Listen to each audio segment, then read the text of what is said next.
Zindagi Nama, Hal e Dunia. You are listening now your own Doaba Radio. Welcome all. Live on Finland time, Monday to Friday, 8 p.m. Indian time, Monday to Friday, 10:30 p.m. Repeat by Indian time, next day, 12:30 p.m. Studio number +358 44 976 1962. Join us by WhatsApp call, message and call us live in studio. Please like us and follow us on Facebook and download Doaba Radio iOS and Android app. Zindagi Nama, Hal e Dunia. ਜੀ ਦੋਸਤੋ, ਸਾਰੇ ਦੋਸਤਾਂ ਦਾ Doaba radio ਦੇ ਮੰਚ ਉੱਤੇ ਨਿੱਘਾ ਸਵਾਗਤ ਹੈ ਜੀ। ਮੈਂ ਤੁਹਾਡਾ ਦੋਸਤ ਭੁਪਿੰਦਰ ਭਾਰਜ ਲੈ ਕੇ ਹਾਜ਼ਰ ਹਾਂ ਤੁਹਾਡੀ ਕਚਹਿਰੀ ਦੇ ਵਿੱਚ ਫਿਰ ਤੋਂ ਇੱਕ ਵਾਰ ਨਵਾਂ ਨਵੇਲਾ ਪ੍ਰੋਗਰਾਮ ਲੈ ਕੇ। ਜ਼ਿੰਦਗੀ ਨਾਮਾ ਹਾਲ ਦੁਨੀਆ। ਆਪ ਸਭ ਨੂੰ ਆਦਾਬ, ਸਲਾਮ, ਨਮਸਤੇ ਤੇ ਪਿਆਰ ਭਰੀ ਨਿੱਘੀ ਸਤਿ ਸ਼੍ਰੀ ਅਕਾਲ ਜੀ। ਤੇ ਗੱਲ ਕਰਦੇ ਹਾਂ ਅਗਲੀ ਤੁਹਾਡੇ ਨਾਲ ਨਾਵਲ ਦੇ ਵਿੱਚੋਂ ਦੋਸਤੋ। ਲਓ ਜੀ, ਹਰਮਿੰਦਰ ਚਾਲ ਹੋਣਾ ਜੀ ਦੀ ਕਲਮ ਦੇ ਵਿੱਚੋਂ ਨਾਵਲ ਨਵਯੁਗ ਲੜੀਵਾਰ ਭਾਗ ਦੂਜਾ। ਮੈਂ ਤੁਹਾਡਾ ਦੋਸਤ ਭੁਪਿੰਦਰ ਭਾਰਜ।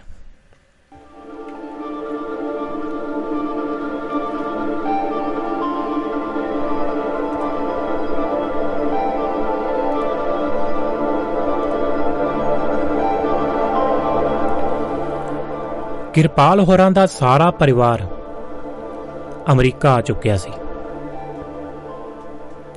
ਪਿੱਛੇ ਘਰ ਖਾਲੀ ਸੀ।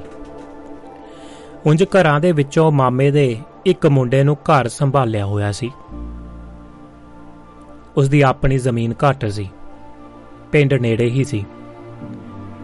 ਇਸ ਕਰਕੇ ਉਹ ਘਰ ਸਾਂਭਣਾ ਮੰਨ ਗਿਆ, ਕਿਉਂਕਿ ਉਸਨੂੰ ਕਿਹਾ ਗਿਆ ਸੀ ਕਿ ਉਹ ਕਿਰਪਾਲ ਦੇ ਘਰ ਦੀ ਸਾਰੀ ਜਿਹੜੀ ਜ਼ਮੀਨ ਮੁਫਤ ਦੇ ਵਿੱਚ ਵਾਹੀ ਬੀਜੇਗਾ, ਕੋਈ ਹਿੱਸਾ ਠੇਕਾ ਨਹੀਂ ਹੈ।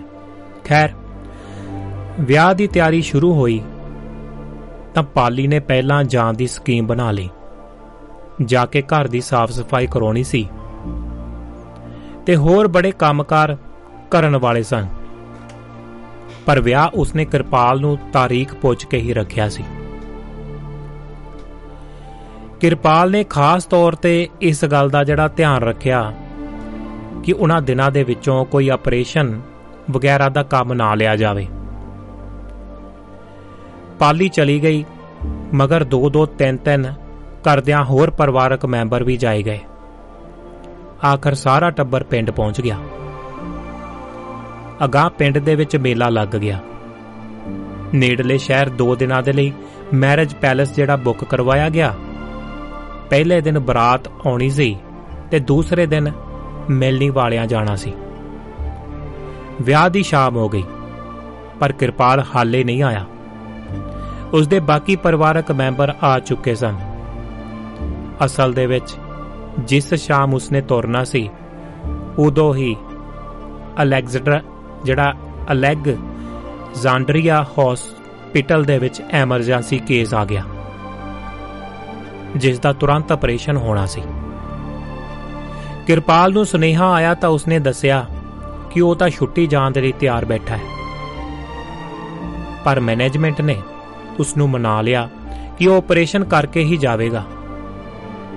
ਅਸਲ ਦੇ ਵਿੱਚ ਕਿਰਪਾਲ ਸਿਰਫ ਆਪਣਾ ਹੀ ਕਲੀਨਿਕ ਨਹੀਂ ਚਲਾਉਂਦਾ ਸੀ, ਸਗੋਂ ਰਾਤ ਵੇਲੇ ਹਫ਼ਤੇ ਦੇ ਵਿੱਚ 3 ਦਿਨ ਹੋਰਨਾਂ ਹਸਪਤਾਲਾਂ ਦੇ ਵਿੱਚ ਐਮਰਜੈਂਸੀ ਆਪਰੇਸ਼ਨ ਕਰਨ ਜਾਂਦਾ ਸੀ। ਇਹੋ ਕੁਝ ਅੱਜ ਵੀ ਹੋਇਆ। ਖੈਰ, ਜਦੋਂ ਉਹ ਆਪਰੇਸ਼ਨ ਦਾ ਕੰਮ ਨਿਬੇੜ ਕੇ ਤੁਰਿਆ ਤਾਂ ਕਈ ਘੰਟੇ ਲੇਟ ਹੋ ਚੁੱਕਿਆ ਸੀ। ਉਧਰ ਵਿਆਹ ਸ਼ੁਰੂ ਹੋ ਗਿਆ। ਬਾਹਰਲੇ ਮੁੰਡੇ ਆਪਣਾ ਖਾਣ ਪੀਣ ਦਾ ਸਮਾਨ ਚੁੱਕ ਕੇ ਖੇਤ ਮੋਟਰ ਤੇ ਚਲੇ ਗਏ। ਇਹਨਾਂ ਦੇ ਵਿੱਚ ਬੀਰਾ ਵੀ ਸੀ, ਉਹਨਾਂ ਦਾ ਲੜਕਾ। ਉਹ ਪਹਿਲੀ ਵਾਰ ਇਸ ਗਰੁੱਪ ਦੇ ਵਿੱਚ ਰਲਿਆ ਸੀ ਤੇ ਉਹ ਵੀ ਡੈਡ ਕੋਲ ਨਾ ਹੋਣ ਦੇ ਕਰਕੇ। ਬਾਕੀ ਸਾਰੇ ਚਾਚੇ ਤਾਏ ਦੇ ਪੁੱਤਰ ਸਨ। ਸਭ ਤੋਂ ਵੱਡਾ ਕੁਲਦੀਪ ਸੀ, ਜਿਸ ਨੇ ਕਿ ਹੁਣੇ ਹੀ ਜਾਰਜ ਮੇਸਨ ਯੂਨੀਵਰਸਿਟੀ ਤੋਂ ਪੜ੍ਹਾਈ ਪੂਰੀ ਕੀਤੀ ਸੀ। ਉਸ ਤੋਂ ਛੋਟੀਆਂ ਵਿੱਚੋਂ ਇੱਕ ਉਸੇ ਯੂਨੀਵਰਸਿਟੀ ਦੇ ਵਿੱਚ ਸੀ ਤੇ ਇੱਕ ਸਕੂਲ ਦਾ ਸੀ ਬੀਰੇ ਦੀ ਤਰ੍ਹਾਂ। ਕੁਲਦੀਪ ਨੇ ਸਕੂਲ ਵਾਲਿਆਂ ਨੂੰ ਇੱਕ ਪਾਸੇ ਕਰ ਦਿੱਤਾ ਤੇ ਬਾਕੀ ਦੂਜੇ ਪਾਸੇ ਬੈਠ ਗਏ ਫਿਰ ਉਸਨੇ 2 ਬੀਅਰਾਂ ਖੋਲੀਆਂ ਤੇ ਵੀਰੇ ਅਤੇ ਦੂਸਰੇ ਮੁੰਡੇ ਨੂੰ ਫੜਾਉਂਦਾ ਬੋਲਿਆ, ਮੈਨੂੰ ਪਤਾ ਹੈ ਕਿ ਅਮਰੀਕਾ ਦੇ ਵਿੱਚ ਤੁਹਾਡੀ ਹਾਲੇ ਪੀਣ ਦੀ ਉਮਰ ਨਹੀਂ ਹੋਈ ਹੈ, ਪਰ ਆਪਾਂ ਪੰਜਾਬ ਦੇ ਵਿੱਚ ਆ ਜਿੱਥੇ ਇਹਨਾਂ ਗੱਲਾਂ ਦੀ ਕੋਈ ਪਰਵਾਹ ਨਹੀਂ ਕੀਤੀ ਜਾਂਦੀ। ਸੋ ਆ ਲਓ ਭਾਈ, ਤੁਸੀਂ ਬੀਅਰ ਪੀਓ। ਵੀਰਾ ਝਿਜਕਦਾ ਜਿਹਾ ਬੋਲਿਆ, ਭਾਈ ਕੁਲਦੀਪ, ਮੈਂ ਕੁਝ ਕਹਿਣਾ ਮੰਗਦਾ। ਹਾਂ ਬ్రో, ਮੰਗ ਜੋ ਵੀ ਮੰਗਣਾ ਹੈ। ਉਸਨੇ ਇੰਨਾ ਕਿਹਾ ਤਾਂ ਸਾਰੇ ਹੱਸ ਪਏ ਸਾਹਮਣੇ। ਫਿਰ ਕੁਲਦੀਪ ਨੇ ਵੀਰੇ ਨੂੰ ਕਿਹਾ, ਵੀਰੇ, ਕਿ ਤੂੰ ਆ ਵਿਗੜੀ ਜਿਹੀ ਪੰਜਾਬੀ ਕਿਉਂ ਬੋਲਦਾ ਹੈ? ਹਰ ਗੱਲ ਦੇ ਪਿੱਛੇ ਕਹਿ ਦਿੰਨਾ ਤੂੰ ਮੈਂ ਕਹਿਣਾ ਮੰਗਦਾ, ਮੈਂ ਪੁੱਛਣਾ ਮੰਗਦਾ। ਇਸ ਗੱਲ ਨੂੰ ਸੁਧਾਰ ਭਾਈ, ਜੇਕਰ ਬੋਲਣੀ ਹੈ ਤਾਂ ਚੰਗੀ ਵਧੀਆ ਪੰਜਾਬੀ ਬੋਲਿਆ ਕਰ। ਹਾਂ ਬਾਈ ਹਾਂ, ਪਰ ਮੇਰੀ ਮੰਮੀ ਵੀ ਬਹੁਤ ਸਿਖਾਉਂਦੀ ਹੈ ਪੰਜਾਬੀ, ਪਰ ਮੇਰੇ ਗੁਆਂਢ ਦੇ ਵਿੱਚ ਕੁਝ ਜਵਾਕ ਉਹ ਰਹਿੰਦੇ ਨੇ ਜੋ ਇਸ ਤਰ੍ਹਾਂ ਦੀ ਟੁੱਟੀ ਫੁੱਟੀ ਜਿਹੀ ਪੰਜਾਬੀ ਬੋਲਦੇ ਨੇ, ਤੇ ਉਹਨਾਂ ਕਰਕੇ ਮੈਨੂੰ ਵੀ ਪਤਾ ਨਹੀਂ ਲੱਗਦਾ ਕਿ ਮੈਂ ਕੀ ਬੋਲ ਜਾਨਾ। ਚੱਲ ਕੋਈ ਨਹੀਂ, ਸਾਡੇ ਨਾਲ ਰਹਿ ਕੇ ਤੂੰ ਪੂਰਾ ਪੰਜਾਬੀ ਬਣ ਜਾਏਗਾ। ਹਾਂ ਹੁਣ ਕਹਿ ਕੀ ਪੁੱਛ ਰਿਹਾ ਸੀ ਤੂੰ? ਮੈਂ ਤਾਂ ਇਹ ਕਹਿੰਦਾ ਸੀ ਕਿ ਮੈਂ ਕਦੇ ਪੀਤੀ ਨਹੀਂ, ਨਾ ਬੀਅਰ ਨਾ ਕੁਝ ਹੋਰ। ਕਦੇ ਵੀ ਟਰਾਈ ਕਰਕੇ ਨਹੀਂ ਵੇਖੀ? ਨਾ ਕਦੇ ਨਹੀਂ। ਮੇਰਾ ਡੈਡ ਬਹੁਤ ਸਖਤ ਹੈ, ਉਹ ਡਰਿੰਕ ਦੇ ਬਹੁਤ ਖਿਲਾਫ ਹੈ। ਵਾਹ ਓਏ ਵੀਰਿਆ, ਡੈਡ ਤਾਂ ਕਿਸੇ ਦਾ ਵੀ ਹੱਕ 'ਚ ਨਹੀਂ ਹੁੰਦਾ। ਆ ਸਾਡੇ ਵਾਲੇ ਵੇਖ ਲੈ, ਆਪ ਬੋਤਲਾਂ ਖਿੱਚੀ ਤੁਰੇ ਆਉਂਦੇ ਐ ਤੇ ਸਾਨੂੰ ਪੀਣ ਦਾ ਪਾਠ ਪੜਾਉਂਦੇ ਐ। ਆਪਣੇ ਲੋਕ ਵੀ ਕਿੰਨੇ ਦੋਗਲੇ ਨੇ, ਜਿਸ ਗੱਲ ਤੋਂ ਬੱਚਿਆਂ ਨੂੰ ਰੋਕਦੇ ਨੇ ਨਾ, ਉਹੀ ਆਪ ਖੁੱਲ ਕੇ ਵਰਤਦੇ ਕਰਦੇ ਨੇ। ਚੱਲ ਤੂੰ ਖਿੱਚ। ਫਿਰ ਉਸਨੇ ਦੂਸਰਿਆਂ ਨੂੰ ਪੈਗ ਪਾ ਦਿੱਤਾ। ਵੀਰੇ ਨੇ ਜਦੋਂ ਤੀਜਾ ਕੋਈ ਹਿੱਸਾ ਬੋਤਲ ਬੀਅਰ ਪੀਤੀ ਤਾਂ ਉਸਦੇ ਅੰਦਰ ਤਰੰਗਾਂ ਜੀਆਂ ਉੱਠਣ ਲੱਗ ਗਈਆਂ। ਉਸਨੂੰ ਲੱਗਿਆ ਜਿਵੇਂ ਹਵਾ ਦੇ ਵਿੱਚ ਉੱਡ ਰਿਹਾ ਹੋਵੇ। ਅੱਜ ਉਸਨੂੰ ਪਹਿਲੀ ਵਾਰ ਜ਼ਿੰਦਗੀ ਵਧੀਆ ਲੱਗੀ ਸੀ। ਥੋੜਾ ਤਰਾਰੇ ਦੇ ਵਿੱਚ ਹੋਇਆ ਤਾਂ ਉਸਨੇ ਕੁਲਦੀਪ ਨੂੰ ਕਿਹਾ, ਬਾਈ ਤੁਸੀਂ ਸਾਰੇ ਇਵੇਂ ਹੀ ਇੰਜੋਏ ਕਰਦੇ ਰਹਿੰਦੇ ਹੋ? ਹਾਂ ਲੈ, ਸਾਡਾ ਤਾਂ ਇਉਂ ਹੀ ਚੱਲਦਾ ਹੈ ਕੰਮ ਭਾਈ। 3 ਸਾਡੀਆਂ ਕਜ਼ਨ ਨੇ, ਇੱਥੇ ਉਹ ਆਪਣੇ ਨਾਲ ਰਲ ਨਹੀਂ ਸਕਦੀਆਂ। ਨਹੀਂ ਕਦੇ ਤਾਂ ਉਹ ਵੀ ਖਿੱਚ ਜਾਂਦੀਆਂ ਨੇ ਪੈਗ ਸ਼ੈਗ। ਕੁੜੀਆਂ ਵੀ?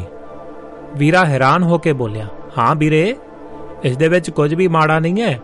ਜੋ ਤੁਹਾਨੂੰ ਕਾਨੂੰਨ ਮਾਨਤਾ ਦਿੰਦਾ ਹੈ ਤਾਂ ਉਹ ਕਰਨ ਦੇ ਵਿੱਚ ਕੁਝ ਵੀ ਗਲਤ ਨਹੀਂ। ਇਹਨੇ ਨੂੰ ਕਿਸੇ ਹੋਰ ਨੇ ਵੀਰੇ ਨੂੰ ਤਾਹਨਾ ਮਾਰਿਆ, ਬਾਈ ਵੀਰਾ ਆਪਣੇ ਨਾਲ ਕਿਉਂ ਰਲਦਾ ਹੈ? ਇਹ ਵੱਡੇ ਘਰ ਦਾ ਪੁੱਤਰ ਹੈ, ਪ੍ਰਾਈਵੇਟ ਸਕੂਲ 'ਚ ਪੜ੍ਹਦਾ ਹੈ, ਇਹ ਵੱਡਾ ਬੰਦਾ ਹੈ ਭਾਈ। ਇਹ ਸੁਣ ਕੇ ਵੀਰਾ ਭਾਵੁਕ ਜਿਹਾ ਹੋ ਗਿਆ, ਉਸਦੇ ਹੰਝੂ ਵੀ ਨਿਕਲ ਆਏ। ਉਹ ਕੰਬਦੀ ਜਿਹੀ ਆਵਾਜ਼ ਦੇ ਵਿੱਚ ਬੋਲਿਆ, ਬਾਈ ਮੈਂ ਤੁਹਾਡੇ ਚੋਂ ਹੀ ਆ ਭਾਈ। ਕੀ ਕਰਾਂ, ਮੇਰਾ ਡੈਡ ਬੜਾ ਸ਼ੋਅ ਆਫ ਕਰਦਾ ਹੈ, ਬਹੁਤੀ ਫੂਕ ਦੇ ਵਿੱਚ ਰਹਿੰਦਾ ਉਹ। ਮੇਰਾ ਬੜਾ ਜੀ ਕਰਦਾ ਤੁਹਾਡੇ ਨਾਲ ਮਿਲ ਬੈਠਣ ਨੂੰ। ਮੈਂ ਵੀ ਤੁਹਾਡੇ ਨਾਲ ਘੁੰਮਣਾ ਫਿਰਨਾ ਮੰਗਦਾ। ਲਿਆ ਫਿਰ ਤੇਰੀ ਮੰਗ ਪੂਰੀ ਕਰੀਏ, ਦੇ ਤੇਰਾ ਫੋਨ ਨੰਬਰ ਜਰਾ। ਇੰਨਾ ਕਹਿੰਦਿਆਂ ਕੁਲਦੀਪ ਨੇ ਆਪਣਾ ਫੋਨ ਖੋਲ ਲਿਆ। ਵੀਰੇ ਨੇ ਡਰਦਿਆਂ ਜਿਹਾ ਪੁੱਛਿਆ, ਫੋਨ ਨੰਬਰ ਕਾਹਦੇ ਲਈ? ਓਏ ਤੈਨੂੰ ਕਜ਼ਨ ਗਰੁੱਪ ਦੇ ਵਿੱਚ ਸ਼ਾਮਲ ਕਰੀਏ? ਸਾਡਾ ਇੱਕ ਕਜ਼ਨ ਗਰੁੱਪ ਬਣਿਆ ਹੋਇਆ, ਸਾਰਾ ਦਿਨ ਆਪਸ ਦੇ ਵਿੱਚ ਹਾਸਾ ਠੱਠਾ ਚੱਲਦਾ ਰਹਿੰਦਾ। ਕੋਈ ਕੀ ਕਰ ਰਿਹਾ ਹੈ, ਕੌਣ ਕਿੱਧਰ ਨੂੰ ਜਾ ਰਿਹਾ ਹੈ, ਜਾਂ ਫਿਰ ਵੀਕਐਂਡ ਕਿਵੇਂ ਇੰਜੋਏ ਕਰਨਾ ਹੈ, ਇਹ ਸਭ ਸਕੀਮਾਂ ਉਸ ਗਰੁੱਪ ਚੈਟ ਤੋਂ ਪਤਾ ਲੱਗਦਾ ਰਹਿੰਦਾ। ਵੀਰੇ ਨੂੰ ਕਜ਼ਨ ਗਰੁੱਪ ਦੇ ਵਿੱਚ ਸ਼ਾਮਲ ਕਰ ਲਿਆ ਗਿਆ। ਖਾ ਪੀ ਕੇ ਜਦੋਂ ਘਰ ਨੂੰ ਮੁੜੇ ਤਾਂ ਵੀਰੇ ਦੇ ਧਰਤੀ ਤੇ ਪੈਰ ਨਹੀਂ ਸਨ ਲੱਗ ਰਹੇ। ਉਸਨੂੰ ਬੜਾ ਚਾਅ ਚੜਿਆ ਹੋਇਆ ਸੀ। ਉਸਨੂੰ ਲੱਗਿਆ ਜਿਵੇਂ ਅੱਜ ਹੀ ਉਹ ਕੈਦ ਦੇ ਵਿੱਚੋਂ ਆਜ਼ਾਦ ਹੋ ਕੇ ਗਿਆ ਹੋਵੇ ਕਿਤੇ। ਉਸਨੇ ਪਹਿਲਾਂ ਹੀ ਬਾਕੀਆਂ ਨੂੰ ਕਹਿ ਦਿੱਤਾ ਸੀ ਕਿ ਅੱਜ ਦੇ ਪੀਣ ਪਿਉਣ ਬਾਰੇ ਉਹ ਮਨੀ ਅਤੇ ਮਾਮ ਤੋਂ ਲੁਕੋ ਰੱਖੇਗਾ। ਅਗਲਾ ਦਿਨ ਚੜ੍ਹ ਆਇਆ। सारा टब्बर मैरिज पैलेस विच पहुंच गया। जंज भी आ गई, पर किरपाल हाले तक नहीं पुज्जिया अमरीकों। पाली गुस्से दे विच सी जदों कि नामो उसनूं कह रही सी कि कोई एमरजेंसी होई लगदी है, नहीं तां किरपाल ने रात आ जाना सी। आखिर आनंद कारज वेले किरपाल भज्जिया भज्जिया मसा पहुंचिया। सब ने सुख दा साह लिया। इस पिछों विआह दे सारे कारज संपूर्ण होए। मुंडे वाले कुड़ी नूं विआह के लै गए। ये सारा टब्बर घर आ गए। बाकी तीनों भरावां ने बोतल खोल लई, पर किरपाल ने सिर मार दिता कि मैं तां कदे पींदा ही नहीं। एक भरा ने मेहना भी मारिया, ओए बाई, ओ बाई तू वड्डा बंदा, वड्डा आदमी सही, पर असी तेरे देनदार हां जो सब नूं अमरीके लै गया। यार अज अपने असली घर दे विच बैठे हां, कर लै जरा मूंह कोड़ा तू भी। पर किरपाल ने मूंह ते ना धरी। उसने ध्यान मारिया तां बीरे नूं भतीजिਆਂ दे नाल फिरदे नूं वेख्या। उसनूं इह चंगा ना लग्या। उसने नामो नूं पासे बुला के कहा भी कि बीरे नूं उन्हां दे नालों पासे रखे, पर नामो ने उसदी गल ते ध्यान ही ना दिता। अगला दिन किरपाल ओट लिया जिहा फिरदा रहा। फिर उसे रात वापस मुड़न दे लई दिल्ली नूं चलिया गया। रात वेले उसदी फ्लाइट सी। बाकी सब 2-4 दिन होर रुके ते फिर वारो वारी वापस जड़ा मुड़न लग गए। इकल्ली करमी रह गई जो कि विआह दे पिछों सोहरे घर चली गई सी। बाकी सारा परिवार वापस मुड़ आया। फिर महीने बाद वो भी आ गई, क्योंकि उसने आके अपने घर वाले दर्शन दा अप्लाई करना सी। उन्हां बजाए ब्याह दे बेस ते उत्ते ही अप्लाई करन दे शार्टकट सोचिया सी। उन्हां पहला फियांसे वीजे दे लई अप्लाई कर दिता। इस मुताबक दर्शन नूं 6 महीनों का टूरिस्ट वीजा मिल जाना सी। होया भी इवें ही। बड़ी छेती दर्शन जड़ा फियांसे वीजा अप्रूव हो के आ गया ते इस दे अगले महीने ही दर्शन का वीजा लग गया। अमरीका आ पहुंचया। इत्थे गुरुद्वारे जाके सिर्फ फोटोआं लैण दे लई दोबारा तो आनंद कारज करवाए गए। अगले दिन विआह रजिस्टर करवा के इमीग्रेशन का केस अप्लाई कर दिता गया। महीने बाद वर्क परमिट आ गया। हुण दर्शन काम करन दे काबल हो गया, पर हाले उसका काम करन नूं जी नहीं सी करदा। उसने करमी नूं कहा ओ महीना को होर उसनूं घुमा फिरा देवे, उस पिछों काम शुरू करेगा। करमी नूं होरू जिहा लग्या, पर उसने दर्शन की गल मान लई। आखिर महीना भी लंघ गया। फिर करमी ने दर्शन नूं बिठा लिया ते कहा कि आ रैसमे तैयार कर लै, पर दर्शन टाला जिहा वट रहा सी। फिर उसने बहाना बनाया, हाले मैनू चंगी तरह अंग्रेजी की समझ नहीं आनी, चंगी तरह बोल भी नहीं सकना, क्यों ना पहला किसी आम स्टोर जिमें कि 7-11 वगैरह दे उत्ते काम कर लवां। है की कहना पिया तू? तू तां कहंदा सी कि दिल्ली किसी कंप्यूटर कंपनी दे विच काम करदा रहा तू, फिर हुण अंग्रेजी बोलण जां समझण दी की मुश्किल आ गई तैनूं? बस कुछ भी समझ लै, पर केरा मैनू किसी छोटे स्टोर ते लवा दे। ये गल सुन के करमी दा दिल होरू जिहा हो गया। फिर उसने कहा कि चलो रैसमे तां जिहड़ा है CV जिहड़ा हुंदा जी, रैसमे तां तैयार कर लईए, इस दे लई तेरे सर्टिफिकेट लिया तू अपने। पर अगे दर्शन का जवाब सी कि सर्टिफिकेट तां वो लैके ही नहीं नाल आया। करमी नूं होर हैरानी हुई ते उसने पुछया, पर वो क्यों नहीं लियाते नाल? ये तां पता ही सी कि इत्थे आके नौकरी तां करनी ही पैनी आ। आहो बस काली दे विच भुल गया। चलो उन्ना चिर 7-11 ते काम कर लेना, उदों नूं सर्टिफिकेट भी मंगवा लवांगे। बेबस जही हुई करमी ने दर्शन नूं नाल लिया ते किसे 7-11 ते जा लुआया। नौकरी तां शुरू कर दित्ती, पर यह गल घर दे विच चर्चा दा एक विशा बन गई। सारिआं नूं कुछ शक जिहा होण लग गया। उन्हां विचोले दे नाल गल तोरी। उस नूं पुछया कि दर्शन ने काहदी पढ़ाई कीती हुई है। विचोले ने साफ कह दिता कि उसनूं दर्शन दे घरदिਆਂ ने दस्सिया सी कि कंप्यूटर इंजीनियर है। जदों किधरे किते नौकरी बारे पुछया तां ओह गल गोल कर गया। करमी दा दिल टुट गया। उसनूं शक होया कि शायद इह कंप्यूटर इंजीनियर ना होवे। वो अपनी मां नूं गुस्से दे विच बोली, आ लभ्या है मेरे लिए, कुछ पता भी कीता तुसीं कि नहीं कीता? होवे आईटैक दा बंदा ते काम करे 7-11 ते, मेरे लिए किन्नी शर्म वाली गल है। करमी धीए, नी करमी धीए, इन्नी काहली ना पै। हो सकदा है कि वह वाकया ही घबराउंदा होवे किते, इसे करके वह छोटी जॉब करनी चाहुंदा होवे। पहला उसदे वरताव तो मैनूं अंदाजा हो रहा कि यह कोई वेलड़ रहा मुंडा है। ना ये कोई आईटैक है ते ना किधरे इस ने कोई चंगी जॉब कीती लगदी है। तू धीए धीरज रख थोड़ा, हले नवा नवा आया है, हौली हौली सब कुछ ठीक हो जाएगा। उसनूं वक्त तां दे। वक्त काहदे लई देवां? मैं इन्ने साल पढ़ाई करके 1.5 लाख की नौकरी वाले पैकेज ते पहुंची हाँ, ते अग्गों तुसीं मैनूं किसी अजिहे दे लड़ ला दिता जिसदा पता ही नहीं कि उसदा रैसमे की है। मैं तुहानूं पिट हटी कि जो तुहाडी मर्जी है कर देवो, पर मेरा विआह इत्थे दे पढ़े लिखे दे नाल करियो। हुण पाली भी परेशान हो गई सी। उसनूं लग्या कि शायद करमी ठीक ही कहंदी होवे। उसने अफसोस दे विच सिर मारिया कि इसदा प्यो ना ही मन्निया इस काम दे लई। उसने गुस्सा काबू दे विच रखदिआं कहा, मैं तेरे प्यो नूं बहुत कहा कि इंडिया दा खैड़ा छड्ड ते मुंडा इत्थे ही लभ, पर हो ना मन्निया। ना ही मन्निया कहंदा रिहा कि मैं चाहुंदा बई मेरे बच्चे इंडिया दे नाल जुड़े रहन। जोड़ लै इंडिया दे नाल इन्हां नूं। करमी बिना बोलिया नीवी पाई बैठी रही। पर बेटे करमी मेरी गल सुन लै। पाली फिर बोली। करमी हुण भी चुप ही रही ते मां दे मूंह वल वेखदी रही। अगों पाली ने कहा, तू काली पै के कोई नतीजा ना कढ, हो सकदा है कि सब ठीक ही होवे। केरा मेरी गल मन लै, कुछ देर चुप रह। करमी बिना बोलिया उठ के तुर गई। वो किसे सहेली वाल चली गई।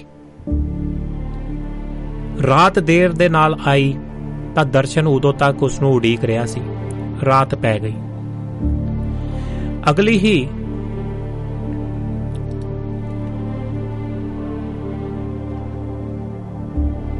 अगली सवेर काम ते जाण तो पहला करमी मां कोल गई।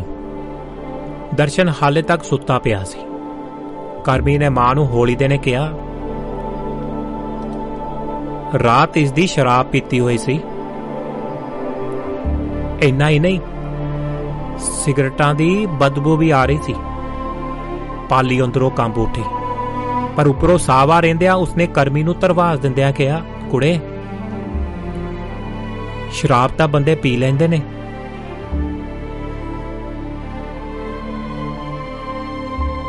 कुड़े शराब तां बंदे पी लैंदे ने, पर ये कोई वड्डी गल नहीं है। तेरे प्यो होरी बथेरी डफदे रहे ने, हुण भी नहीं हटदे। वो सिगरेट पीवे, मैनू उसदा भी गिला नहीं, पर जो सानू दस्सिया गया सी ना, ये उस स्टैंडर्ड दा बंदा नहीं है। अद्धी अद्धी रात तक फोन करदा रहिंदा है किसे नूं। फोन किस नूं करदा रहिंदा है? इसदी जो मासी है ना कैलीफोर्निया रहिंदी है, उससे नाल सारा दिन पता नहीं केड़ी खिचड़ी पकाउंदा रहिंदा है। इन्ना कहंदिया वो पैर पटकदी बाहर निकल गई। पिछे पाली नूं ख्याल आया कि विचोले ने दस्सिया सी कि इसदी एक मासी कैलीफोर्निया रहिंदी है। उदों उसने ज्यादा नहीं सी सोचिया, पर हुण उसनूं फिकर होण लग गया कि मासी दे नाल इन्ना चिर की गल्लां करदा होया। पाली दा दिल उदास हो गया। उसने सोचिया कि किन्ने चावां दे नाल विआह कीता सी। इंडिया जान करके बहुत ज्यादा खर्च वखरा हो गया। हुण जेकर करबी दी गल सोच सच हो गई ना, तां असीं की खट्टिया फिर उसनूं अपने घर वाले ते गुस्सा आया, जो इस गल दे लई मन्निया ही नहीं सी कि मुंडा इत्थे लभ लिया जावे। पर हुण की हो सकदा सी। सप लंघे तो लीह पिट्टण वाली गल हो जांदी। काफ़ी देर लंघ गई पर दर्शन 7-11 ते काम करनों ना हटिया। फिर एक दिन शाम वेले करमी ने पूछा, दर्शन तेरे सर्टिफिकेट आ गए इंडिया तो? सर्टिफिकेट किहड़े? ओही जो तू कहंदा सी कि आउण वेले चुकने जिहड़ा भुल गया तू, जो कि तेरे ITEC दी डिग्री दे सर्टिफिकेट ने। जे आ गए ने तां लिया आपां जॉब दा अपलाई करिए। मेरी कंपनी दे विच तेरी लाइन दी जॉब निकली है एक। मैं मैनेजर दे नाल गल कर लई है, ਉਹ ਤੈਨੂੰ ਜਵਾਬ ਦੇਣੀ ਮੰਨ ਗਿਆ।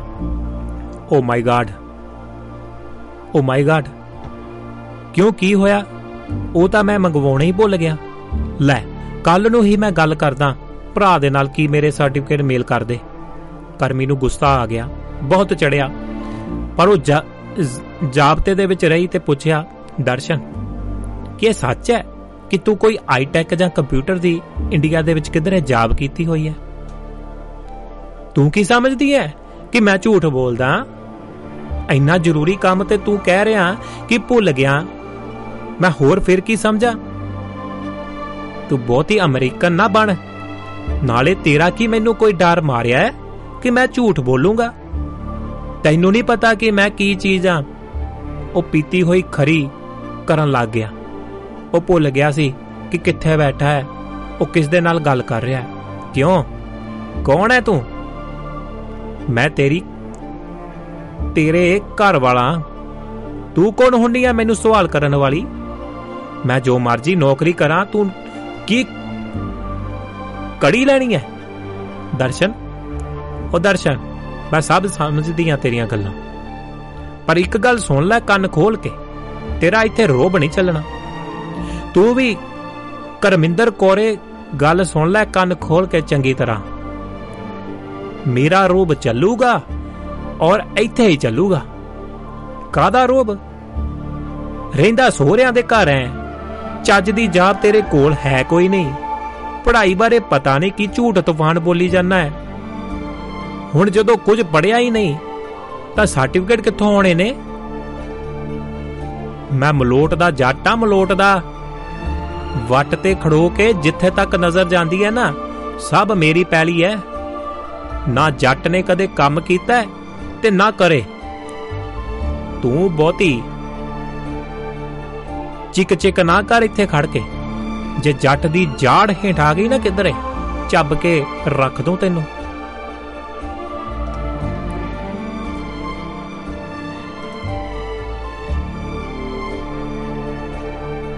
उसने रोब मारिया। इस पिछों करमी कुछ ना बोली, वो चुप करके पै गई। झटकू बाद दर्शन दी मासी दा फोन आ गया। उस दे नाल ओह लंबी देर गल्लां करदा रहा। करमी नूं शक होया कि जिवें ओह उन्हां मियां बीवी दियां आपसी गल्लां भी मासी दे नाल साझीआं कर रहा होवे। फिर पता नहीं मासी ने की कन्न फूक मारी कि सवेर उठदा ही दर्शन करमी तो माफिया मंगन लग गया। बहाना ओही शराबियां वाला पक्का सी। की पता ही नहीं लग्या क्योंकि ज्यादा पीती हुई सी। उसने अगे तो ढंग दे नाल चलण दी सौं खा लई। शराब बंद करन दा प्राण लै लिया। काफ़ी कुछ कहंदिया उसने करमी नूं ठंडा जिहा कर लिया।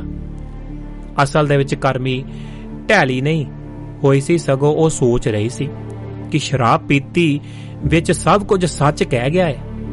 रात दा भी ते सवेर दा ड्रामा भी जिवें होया सी, करमी ने सब मां नूं दस दिता ते बिना कोई गल कीतिआं घब नूं निकल गई। पिछों पाली ने सारी गलबात घर वाले नूं सुना दिती। काफी देर तां वो सोचदा रहा। वो पिछे जा विआह वेले होईआं घटनावां ते नज़र मारदा रहा।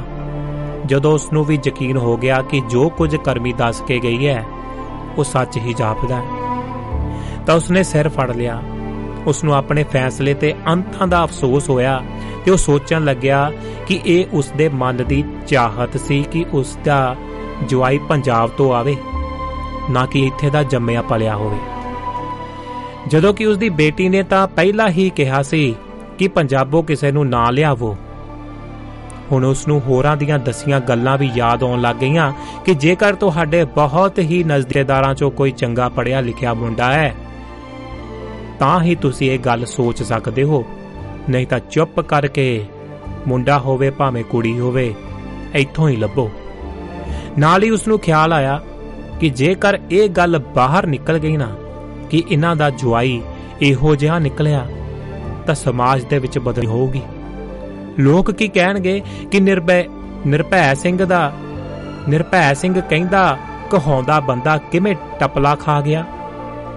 ਨਾਲ ਹੀ ਇਹ ਵੀ ਕਹਿਣਗੇ ਕਿ ਆਪਣੀ ਟੋਰ ਬਣਾਉਣ ਦੇ ਲਈ ਕੁੜੀ ਦੀ ਬਲੀ ਦੇ ਦਿੱਤੀ।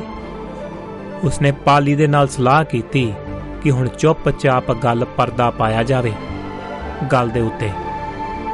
ਜੇਕਰ ਉਹ ਨਹੀਂ ਵੀ ਪੜਿਆ ਤਾਂ ਕੋਈ ਹੋਰ ਜਾਬ ਕਰ ਲਏਗਾ। ਚਲੋ ਕੁੜੀ ਬਹੁਤ ਪੈਸੇ ਬਣਾਉਂਦੀ ਹੈ, ਰਲ ਮਿਲ ਕੇ ਵਕਤ ਕੱਟ ਕਰ ਲੈਣਗੇ। ਪਰ ਇਸ ਗੱਲ ਨੂੰ ਇੱਥੇ ਹੀ ਦਬਾਉਣਾ ਪਊਗਾ।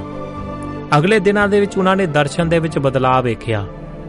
ਪਾਲੀ ਤੇ ਨਿਰਭੈ ਨੂੰ ਲੱਗਿਆ ਕਿ ਸ਼ਾਇਦ ਦਰਸ਼ਨ ਨੇ ਸਥਿਤੀ ਭਾਂਪ ਲਈ ਹੈ ਤੇ ਉਹ ਸੁਧਰ ਰਿਹਾ ਹੈ, ਪਰ ਕਰਮੀ ਉਹਨਾਂ ਦੀ ਗੱਲ ਦੇ ਨਾਲ ਸਹਿਮਤ ਨਹੀਂ ਸੀ। ਇੱਕ ਦਿਨ ਬੜਾ ਪਿਆਰ ਜਤਾਉਂਦਿਆਂ ਦਰਸ਼ਨ ਨੇ ਗੱਲ ਤੋਰੀ। ਕਰਮੀ, ਮੇਰੀ ਮਾਸੀ ਇੱਧਰ ਘੁੰਮਣ ਫਿਰਨ ਦੇ ਲਈ ਆਉਣਾ ਚਾਹੁੰਦੀ ਹੈ। ਪੁੱਛਦੀ ਸੀ ਕਿ ਮੈਂ ਤੇਰੇ ਨਾਲ ਗੱਲ ਕਰਾਂ। ਆ ਜਾਣ, ਮੈਨੂੰ ਕੀ ਇਤਰਾਜ਼ ਹੈ। ਜਿਹੋ ਜੇ ਤੇਰੇ ਮਾਸੀ ਉਹੋ ਜੇ ਮੇਰੇ ਨੇ। ਉਸਦੇ ਲਈ ਆਪਾਂ ਥੋੜੇ ਦੇਰ ਲਈ ਨਾ ਕੋਈ ਅਪਾਰਟਮੈਂਟ ਲੈਣਾ ਹੈ। ਲੈ ਲਈਏ। ਇੱਥੇ ਤਾਂ ਥਾਂ ਦੀ ਥੋੜੀ ਜਿਹੀ ਤੰਗੀ ਹੈ ਨਾ। ਪਾਪਾ ਜੀ ਹੋਰਾਂ ਨੂੰ ਕਿਉਂ ਤੰਗ ਪਰੇਸ਼ਾਨ ਕਰਨਾ ਆਪਾਂ। ਤੂੰ ਲੈ ਫਿਰ ਅਪਾਰਟਮੈਂਟ, ਮੈਂ ਤੈਨੂੰ ਤਰੀਕਾ ਦੱਸ ਦਿੰਨੀ ਆ। ਅੱਛਾ, ਤਰੀਕਾ ਦੱਸ ਦਿੰਨੀ ਆ। ਤੂੰ ਵੀ ਕਰਮੀਏ ਮਖੌਲ ਹੀ ਕਰਦੀ ਆ ਮੈਨੂੰ। ਮੈਂ ਆਇਆ ਤਾਂ ਅਜੇ ਕੁਝ ਮਹੀਨੇ ਪਹਿਲਾਂ, ਨਾ ਕੋਈ ਢੰਗ ਦੀ ਜਾਬ, ਨਾ ਕੋਲ ਕੋਈ ਪੈਸਾ ਤੇ ਲੈ। ਫਿਰ ਕੀ, ਤੂੰ ਹੀ ਕਰ ਕੋਈ ਪ੍ਰਬੰਧ। ਉਹਨਾਂ ਨੇ ਕਿਹੜਾ ਇੱਥੇ ਪੱਕਾ ਹੀ ਰਹਿਣਾ ਹੈ, 10-20 ਦਿਨ ਘੁੰਮ ਕੇ ਮੁੜ ਜਾਣਗੇ। ਉਦੋਂ ਕਰਮੀ ਕੁਝ ਨਾ ਬੋਲੀ। ਅਗਲੇ ਦਿਨ ਉਸਨੇ ਸਾਰੀ ਗੱਲ ਮਾਂ ਪਿਓ ਨੂੰ ਦੱਸੀ ਤੇ ਉਸਦੇ ਜਵਾਬ ਤੇ ਜਾਣ ਮਗਰੋਂ ਪਾਲੀ ਤੇ ਨਿਰਭੈ ਸਲਾਹ ਕਰਨ ਲੱਗ ਗਏ। ਉਹਨਾਂ ਦੇ ਮੁਤਾਬਕ ਰਿਸ਼ਤੇਦਾਰਾਂ ਨੇ ਸਵਾਲ ਪਾਇਆ ਸੀ ਤਾਂ ਜਵਾਬ ਵੀ ਨਹੀਂ ਦੇ ਸਕਦੇ ਸਨ। ਫਿਰ ਨਾਲੇ ਉਹ ਆਉਣਗੇ ਤਾਂ ਉਹਨਾਂ ਦੇ ਨਾਲ ਦਰਸ਼ਨ ਬਾਰੇ ਸਲਾਹ ਕਰਕੇ ਇਸ ਨੂੰ ਕਿਸੇ ਚੰਗੀ ਜਾਬ ਤੇ ਲੱਗਣ ਬਾਰੇ ਗੱਲਬਾਤ ਕਰਨਗੇ। ਆਖਰ ਉਹਨਾਂ ਨੇ ਕਰਮੀ ਦੇ ਨਾਂ ਤੇ ਥੋੜੀ ਦੇਰ ਦੇ ਲਈ ਅਪਾਰਟਮੈਂਟ ਲੈ ਲਿਆ। 2-4 ਦਿਨਾਂ ਦੇ ਬਾਅਦ ਹੀ ਦਰਸ਼ਨ ਦੇ ਮਾਸੀ ਮਾਸੜਾ ਪਹੁੰਚੇ। ਪਹਿਲੇ ਦਿਨ ਮਿਲਦਿਆਂ ਹੀ ਪਾਲੀ ਉਹਨਾਂ ਬਾਰੇ ਸਭ ਸਮਝ ਗਈ। ਉਹ ਅਸਲ ਦੇ ਵਿੱਚ ਦਰਸ਼ਨ ਦਾ ਹੀ ਦੂਜਾ ਰੂਪ ਸਨ। ਪਰ ਉਹ ਆਪਣੀ ਨੂੰਹ ਹੱਥੋਂ ਤੰਗ ਸੀ। ਕਿਵੇਂ ਨਾ ਕਿਵੇਂ ਮਿੱਠੀ ਪਿਆਰੀ ਹੋ ਕੇ ਨੂੰਹ ਨੇ ਉਹਨਾਂ ਦਾ ਘਰ ਆਪਣੇ ਘਰ ਵਾਲੇ ਦੇ ਨਾਮ ਕਰਵਾ ਲਿਆ। ਇੰਨਾ ਹੁੰਦਿਆਂ ਹੀ ਉਸ ਨੇ ਉਹਨਾਂ ਨੂੰ ਮਤਲਬ ਦਰਸ਼ਨ ਦੇ ਮਾਸੀ ਮਾਸੜ ਨੂੰ ਬਾਹਰ ਦਾ ਰਸਤਾ ਵਿਖਾ ਦਿੱਤਾ ਸੀ। ਇਸ ਵੇਲੇ ਉਹ ਸੀਨੀਅਰ ਸਿਟੀਜ਼ਨ ਹੋਮ ਦੇ ਵਿੱਚ ਰਹਿੰਦੇ ਸਨ। ਆਏ ਤਾਂ ਮਿਲਣ ਬਹਾਨੇ ਸਨ, ਪਰ ਪਤਾ ਨਹੀਂ ਕਿੰਨੀ ਕੁ ਦੇਰ ਰਹਿਣਾ ਸੀ। ਪਹਿਲੇ ਹੀ ਦਿਨ ਕਰਮੀ ਸ਼ਾਮ ਨੂੰ ਕੰਮ ਤੋਂ ਆਈ ਤਾਂ ਸਿੰਕ ਭਾਂਡਿਆਂ ਦੀ ਭਰੀ ਹੋਈ ਸੀ। ਕਿਧਰੇ ਸਾਫ਼ ਸਫਾਈ ਨਹੀਂ ਸੀ। ਉਸਨੇ ਮਨ ਮਾਰ ਕੇ ਸਫਾਈ ਕੀਤੀ, ਭਾਂਡੇ ਸਾਫ਼ ਕੀਤੇ, ਫਿਰ ਖਾਣਾ ਤਿਆਰ ਕੀਤਾ।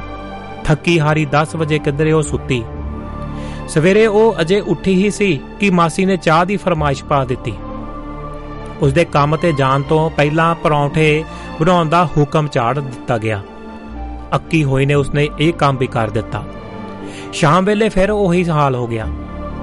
ਹੌਲੀ ਹੌਲੀ ਉਸਦਾ ਇਹ ਨਿੱਤ ਦਾ ਕੰਮ ਬਣ ਗਿਆ। ਕੰਮ ਤੋਂ ਆ ਕੇ ਦਿਨ ਭਰ ਦੇ ਭਾਂਡੇ ਸਾਫ਼ ਕਰਨੇ, ਸਾਰਿਆਂ ਦੇ ਲਈ ਖਾਣਾ ਬਣਾਉਣਾ, ਸਵੇਰ ਵੀ ਖਾਣ ਪੀਣ ਦਾ ਇੰਤਜ਼ਾਮ ਕਰਕੇ ਜਾਣਾ। 2 ਹਫ਼ਤਿਆਂ ਦੇ ਲਈ ਆਏ ਸਾਂ ਤੇ ਕਈ ਮਹੀਨੇ ਲੰਘ ਗਏ। ਹੁਣ ਲੱਗਦਾ ਸੀ ਕਿ ਉਹਨਾਂ ਪੱਕਾ ਹੀ ਡੇਰਾ ਲਾ ਲਿਆ। ਉੱਪਰੋਂ ਮਹੀਨੇ ਦੇ ਲਈ ਮਹਿੰਗਾ ਅਪਾਰਟਮੈਂਟ ਲਿਆ ਹੋਇਆ ਸੀ, ਪਰ ਹੁਣ ਹਰ ਮਹੀਨੇ ਉਸਦਾ ਕਿਰਾਇਆ ਦੇਣਾ ਪੈਂਦਾ ਸੀ। ਮੌਜਾਂ ਮਾਰਦੀ ਕਰਮੀ ਦੀ ਮੱਤ ਹੀ ਮਾਰੀ ਗਈ। ਕਜ਼ਨ ਗਰੁੱਪ ਦੇ ਵਿੱਚ ਜ਼ਿਆਦਾ ਗੱਲਾਂ ਉਸ ਬਾਰੇ ਹੀ ਹੁੰਦੀਆਂ। ਉਸਦਾ ਕੋਈ ਹੱਲ ਲੱਭਣ ਦੀ ਕੋਸ਼ਿਸ਼ ਤੇ ਵਿਚਾਰਾਂ ਹੁੰਦੀਆਂ, ਪਰ ਕਿਸੇ ਨੂੰ ਸਮਝ ਹੀ ਨਹੀਂ ਆਉਂਦੀ ਸੀ ਕਿ ਕੀ ਕੀਤਾ ਕੀ ਜਾਵੇ। ਉਂਝ ਇੱਕ ਗੱਲ ਜ਼ਰੂਰ ਸੀ ਕਿ ਘਰ ਦੇ ਵਿੱਚ ਹੋਏ ਪਹਿਲੇ ਹੀ ਵਿਆਹ ਨੇ ਸਾਰਿਆਂ ਦੇ ਲਈ ਵਿਆਹ ਇੱਕ ਹਊਆ ਬਣਾ ਦਿੱਤਾ ਸੀ। ਇਹ ਕੁਝ ਚੱਲ ਹੀ ਰਿਹਾ ਸੀ ਕਿ ਇੱਕ ਦਿਨ ਅਚਾਨਕ ਦਰਸ਼ਨ ਦੇ ਮਾਂ-ਪਿਓ ਆ ਉਤਰੇ।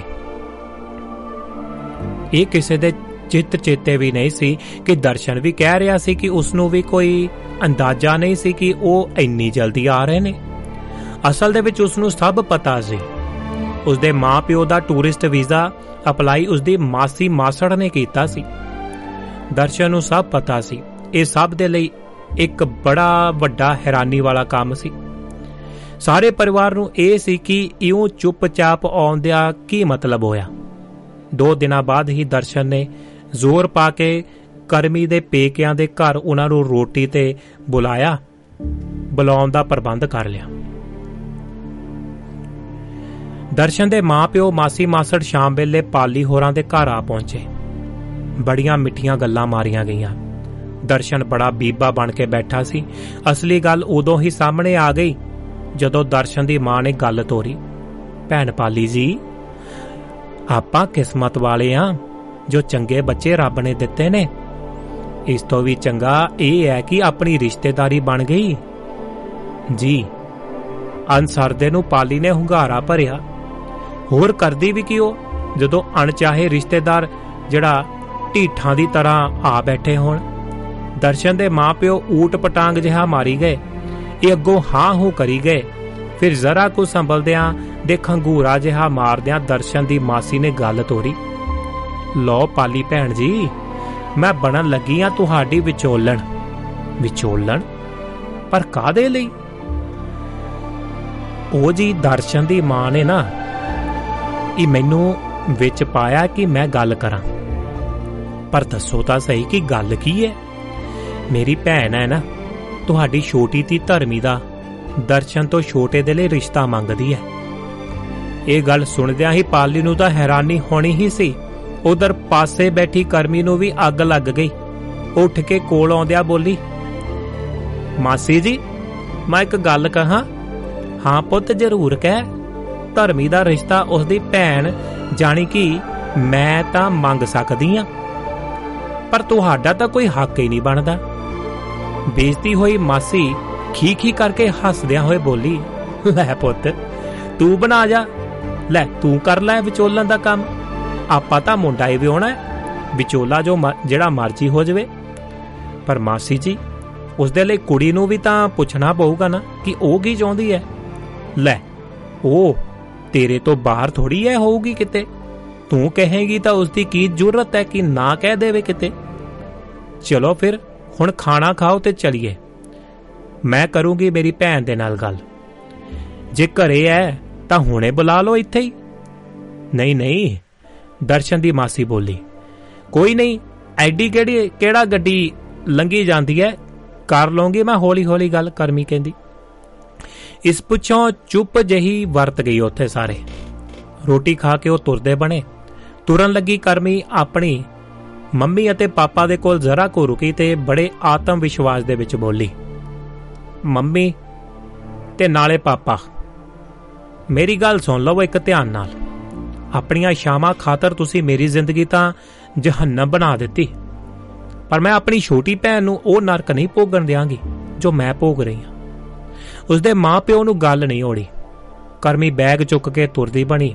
ਕਾਰ ਦੇ ਵਿੱਚ ਬੈਠਣ ਤੋਂ ਪਹਿਲਾਂ ਹੀ ਉਸਨੇ ਅੱਜ ਦੀ ਹੋਈ ਬੀਤੀ WhatsApp ਦੇ ਕਜ਼ਨ ਗਰੁੱਪ ਦੇ ਵਿੱਚ ਪਾ ਦਿੱਤੀ। ਜੀ ਦੋਸਤੋ, ਇਹ ਹੈ ਜੀ ਇਸ ਲੜੀਵਾਰ ਜਿਹੜਾ ਨਾਵਲ ਨਵਯੁਗ ਲੜੀਵਾਰ ਭਾਗ 2। ਤੇ ਮੈਨੂੰ ਦਿਓ ਆਗਿਆ। ਸੋਮਵਾਰ ਨੂੰ ਮਿਲਣ ਦੇ ਵਾਅਦੇ ਦੇ ਨਾਲ ਫਿਰ ਜੁੜਾਂਗੇ। ਧੰਨਵਾਦ ਸਾਰੇ ਦੋਸਤਾਂ ਦਾ ਜਿਨ੍ਹਾਂ ਨੇ ਆਪਣੇ ਕੀਮਤੀ ਸੁਨੇਹੇ ਭੇਜੇ ਨੇ, ਲਿਖੇ ਨੇ ਤੇ ਸਮਾਂ ਕੱਢਿਆ ਹੈ ਜੀ। ਬਹੁਤ ਬਹੁਤ ਸ਼ੁਕਰੀਆ। ਸਤਿ ਸ਼੍ਰੀ ਅਕਾਲ। ਮੈਨੂੰ ਦਿਓ